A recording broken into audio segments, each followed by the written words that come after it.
नमस्कार। बहुत ही सुंदर सा प्यारा सा बेटा विवाह के जोगा जो के गीत था, सुन लीजिए। आप बताइए कैसन बा।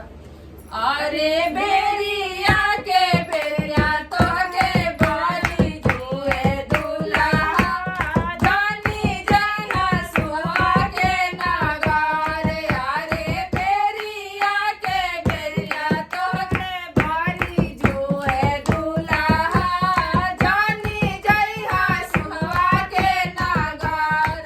अरे ओही रे नागारिया में सासु जोगिनिया लोढ़ावा घुमाई माथी मारी है दूल्हा लोढ़ावा घुमाई माथी मारी है दूल्हा।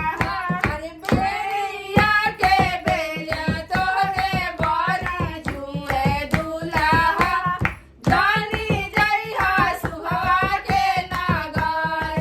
अरे बेरिया के बेरी तोरे बारी जुए दूल्हा जानी जइहा सुहवा के नागार।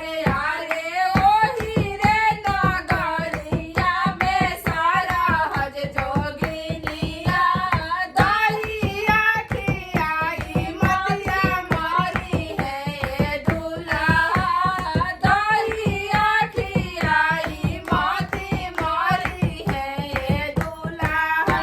अरे बेरिया के बेरिया तोरे बारी जुए दूल्हा जानी जइहा सुभवा के नागार। अरे बेरिया के बेरी तोहके बारी जुए दूल्हा जानी जइहा सुभवा के नागार। अरे ओही रे नागारिया में साली जोगिनिया आरती उतारी माथी मारी है दूल्हा आरती उतारी माथी मारी है दूल्हा।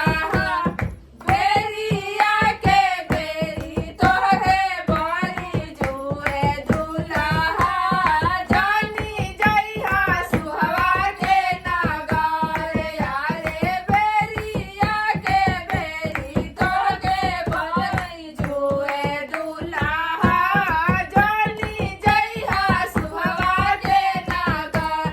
धन्यवाद। गाना अच्छा लगे तो वीडियो के लाइक करी जा, शेयर करी जा, ज्यादा से ज्यादा शेयर करी जा। और हमने के चैनल पर नया बनी जा तो सब्सक्राइब जरूर करी जा। और फेसबुक के पेज बा हमने के भोजपुरी गीत के नाम से, ओकरो के फॉलो करी जा। धन्यवाद।